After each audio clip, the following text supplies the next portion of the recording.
From Hollywood, it's time now for... Johnny Dollar. Toby O'Brien, Johnny. Heard you had a run-in with Sheriff Doherty. They say you gave him till sundown to resign his office. Yeah, I don't think he will, though. He'll have to do something close to it. I got some information on Richard Hobb, the building inspector who was murdered. Yeah? Hobb deposited $20,000 in the bank last year. What's that? Now, wait. Hobb's salary as city building inspector was $7,500 per annum. The $20,000 went in four $5,000 deposits. Holy. And now, wait, there's more. Those deposit dates coincide with OKs Hobb made on the school building. He was paid off after each inspection. Johnny, we got it on paper. We got some other things on paper, too, Toby. Hold on. Keep digging.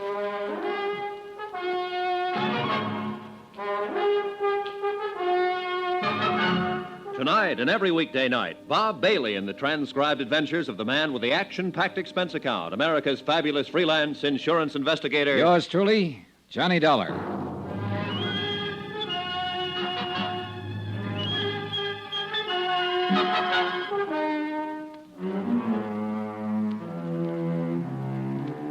Expense account submitted by Special Investigator Johnny Dollar. Location, Clinton, Colorado. To United Adjustment Bureau, 418 West 61st Street, New York City. The following is an accounting of expenditures during my investigation of the Clinton matter. Expense account item 15, $45, for photostatic copies of deposit slips in the account of Richard Hobb, building inspector, lately murdered. Furnished by one of my operatives, Toby O'Brien. Here you are. Okay. I got a feeling this whole town's coming apart at the seams, Johnny. The sheriff threatened you openly. Everybody who's anybody around here is trying to cover up the school burning down and the way it was built. I think I can hurry up the process. You be careful. These people seem to play for keeps. They've got to realize we do, too. These photostats are the first real bit of presentable evidence that the building was constructed under fraudulent circumstances. Hey, take it easy. Now, you keep the originals. Mail them out to the office. The post office is still pretty honest. Yeah. Also, let it out that we have the information wherever you go. I want them to get worried and steamed up and start acting dumber than they already have been. Okay. Might scare Doherty and Hanley a little bit. That Vickery seems like a different proposition. I don't think he scares. I drove my rented car over to the home of his grieving widow. She answered the door with tears in both eyes and bourbon over the rocks in one hand. She wore a black dress, black and satin and tight, low cut. Not exactly Emily Post for mourning. But as I say, it was black. A black lace handkerchief waved in the air. Oh, Mr. Dollar, I'm glad you came by. I'm so unhappy and lost. Yeah, I can see that. May I come in? Why not? The sheriff hasn't done anything about Richard's murder. I wouldn't rely too heavily on Sheriff Doherty, Mrs. Hobb. I don't think he will do anything. No. Well, don't look so surprised in your hour of bereavement, Mrs. Hobb. You know he won't do anything. I don't know anything of the kind. Why don't you sit down and let's talk? I want you to help me. Well, I'm not sure I can help you. I'm so broken up. Oh, now, if you're not careful, you might drown in those tears. What are you trying Relax, Mrs. Hobb. All right. So I can't really cry about Richard. I never have. But I thought it was expected of me. Some people might expect it. I don't. Now, look. This setup creaks from top to bottom. Your late husband made $7,500 a year and deposited $20,000 in 6 months. Here. Figure? I don't know anything about his money. All I know is the bank told me he had only $300 left. What did he do with it? What do you think? He spent it on other women. Then why the tragic act? I'm not very good at it, am I? Not the best. And it's funny, Johnny, because I really mean it. Oh, I know how foolish I look in these clothes. I wanted to cry because, well, I really loved him once and he loved me, but we kicked it away because we both wanted more excitement than this town or his salary could give us. He was always out spending his money on other women, being a big shot. What about the money? He got it for falsifying the inspection papers, didn't he? Yes. Who gave it to him, Mrs. Hobb? I don't know. Probably Roy Vickery. Who do you think killed him? I don't know that either. What do you know? Johnny, he didn't leave insurance. And I have to live the best way I can. If I stay in this town, I have to keep friends. If I don't want to keep them, I have no choice but to move. And that takes money.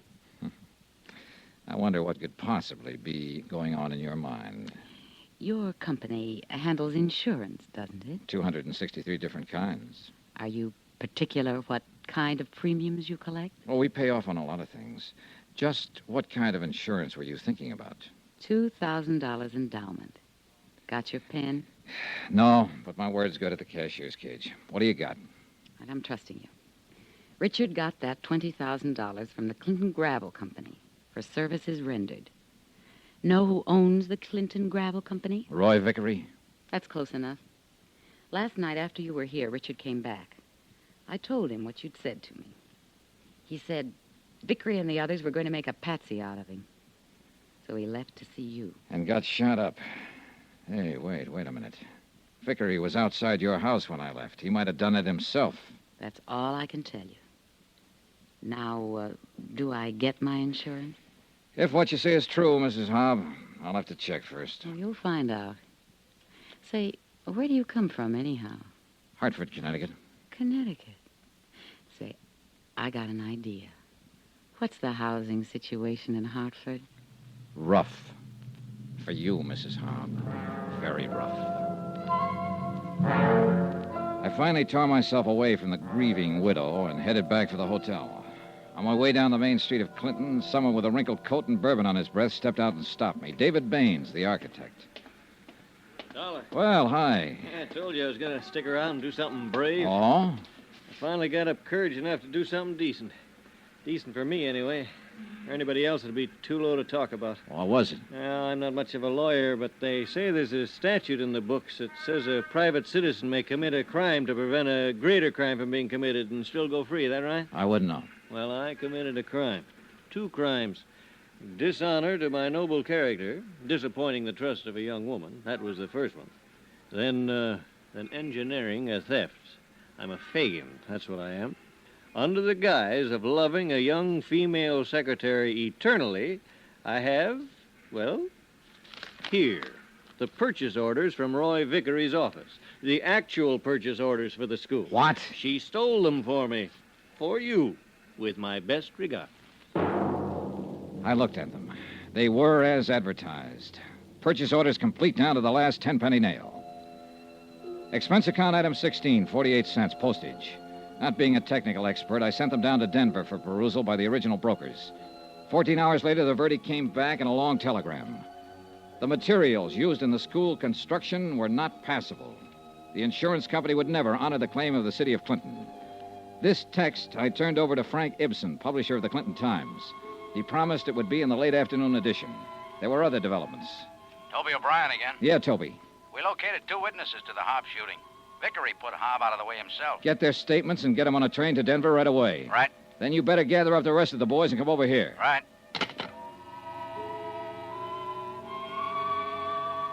Expense account item 17, 10 cents, 1 newspaper.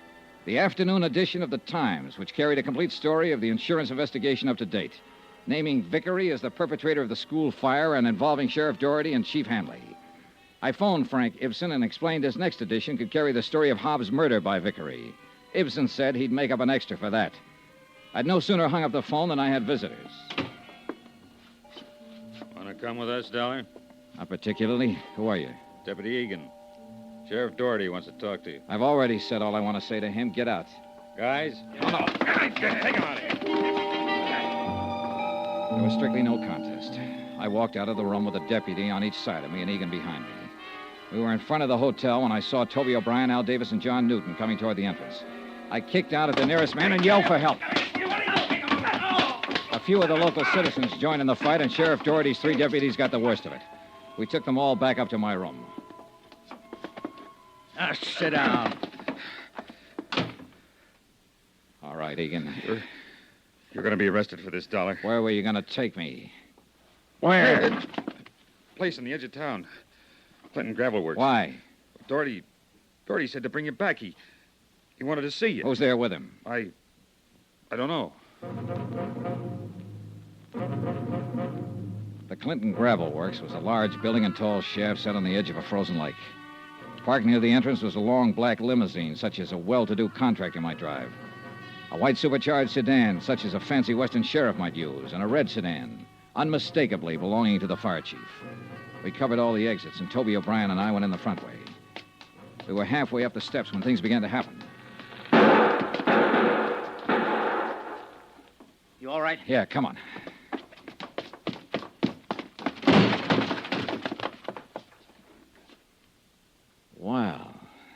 Dollar. All right, lie still, Vickery. I stayed still for you, Tool. I should have put you out of the way. The same as you put Hob out of the way. Better. This one's gone. Who is he? Fire Chief Hanley. Vickery, where's Doherty? He's out shooting his gun some more, Dollar. I hope he gets you, too. I hope. He's backstairs, Johnny. Yeah. Stay away from me, Dollar. The place is surrounded. Throw down the gun and walk out with your hands behind your head. Toby. I'll get down the front way. Get the guys to step around through the shaft. Right. You coming out? Doherty, you coming out? No. Doherty. You ought to go over a place good before you think you got a man trapped, Dollar. You're trapped, Sheriff. The men are waiting I'm for up here you. with you, and you're the one I want. I told you I'd kill you. I've still got my gun in my hand. Vickery had his gun, and so did Hanley. Look at them. Yeah, you did pretty well. Made it look like they shot each other. And now it's your turn, Dollar. No! Get back!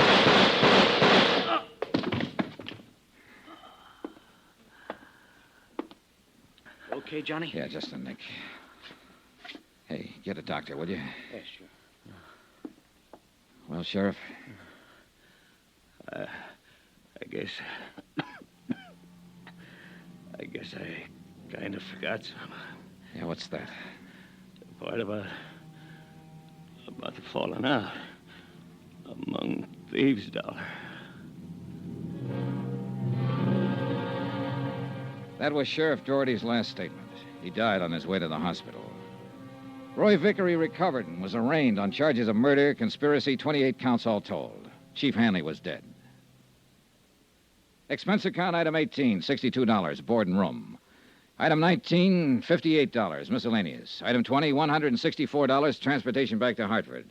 Total expense account, $2,385.03. Yours truly, Johnny Dollar.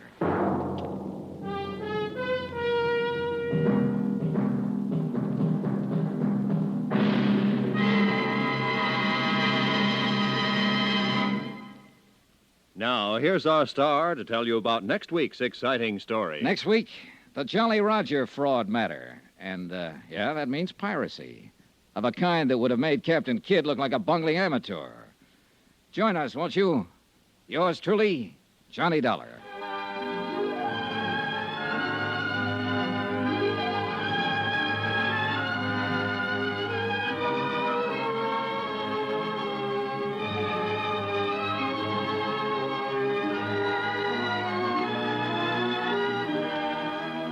Yours truly, Johnny Dollar, starring Bob Bailey, is transcribed in Hollywood. Written by John Dawson, it is produced and directed by Jack Johnstone.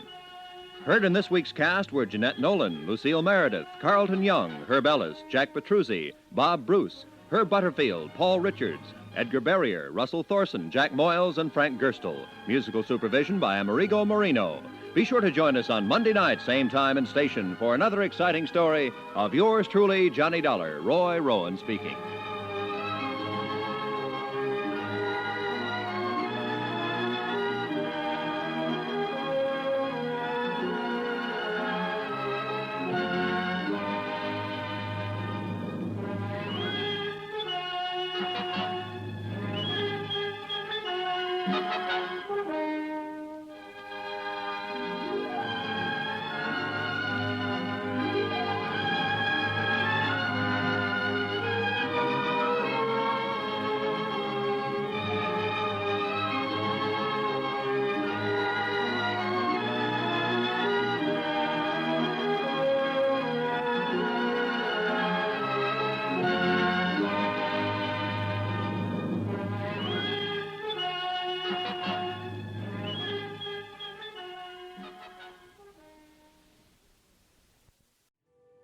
This morning in the Atlanta airport, no one's missing a meal on Mac Wilburn's watch.